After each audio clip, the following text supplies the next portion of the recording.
Apakah Papua Barat benar-benar diperjuangkan demi rakyatnya, atau hanya menjadi bagian dari permainan politik global? Pertanyaan ini tidak bisa dilepaskan dari peran Joseph Luns dalam konflik antara Indonesia dan Belanda.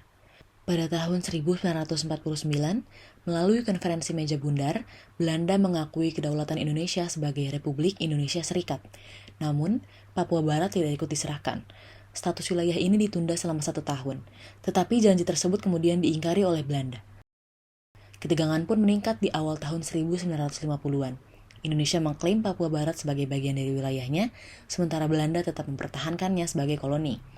Langkah Belanda semakin tegas ketika mereka secara resmi memasukkan Papua Barat ke dalam wilayahnya dengan nama Nederlands New Guinea pada tahun 1952. Pada saat yang sama, perundingan dengan Indonesia dihentikan. Memasuki akhir 1950-an, kebijakan Belanda semakin dipengaruhi oleh pandangan Joseph Luns. Ia melihat Papua Barat bukan sekedar wilayah kolonial, tetapi sebagai tanggung jawab moral. Menurutnya, Belanda memiliki kewajiban berdasarkan piagam PBB untuk mempersiapkan rakyat Papua agar mampu menentukan nasibnya sendiri. Pandangan ini kemudian diwujudkan melalui investasi besar dalam bidang pendidikan dan pemerintahan lokal, dengan tujuan membentuk elit Papua yang siap menuju kemerdekaan.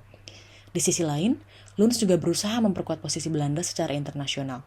Pada tahun 1958, ia memperoleh pernyataan dari John Foster Dulles yang ia anggap sebagai jaminan dukungan Amerika Serikat dalam menghadapi Indonesia. Namun, situasi berubah drastis pada awal 1960-an. Indonesia meningkatkan kekuatan militernya dengan dukungan Uni Soviet, sehingga tekanan terhadap Belanda semakin besar. Dalam kondisi ini, Luns mengubah strateginya. Ia mengusulkan agar Papua Barat tidak langsung diserahkan kepada Indonesia, melainkan dialihkan terlebih dahulu kepada PBB melalui skema internasionalisasi. Tujuan dari rencana ini adalah agar Papua Barat dapat diarahkan menuju kemerdekaan tanpa berada di bawah kendali Indonesia. Akan tetapi, upaya ini tidak berhasil. Di forum PBB, Belanda gagal memperoleh dukungan yang cukup.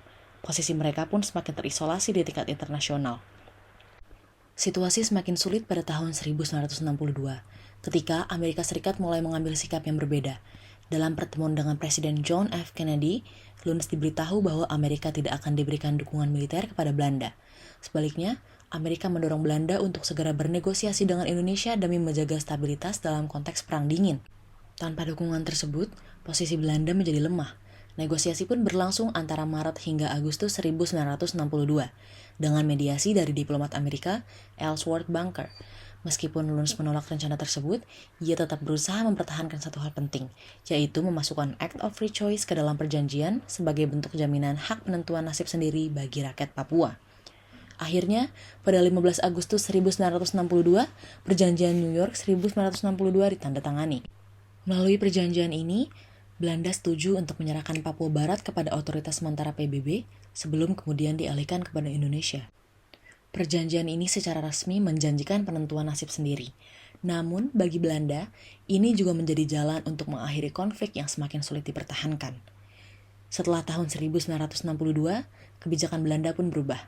Mereka mulai fokus memperbaiki hubungan dengan Indonesia dan tidak lagi memberikan perhatian besar terhadap pelaksanaan penentuan nasib sendiri di Papua pada tahun 1969. Perspektif Joseph Luns terlihat mengalami pergeseran. Awalnya, ia memandang Papua Barat sebagai tanggung jawab moral yang harus dipertahankan.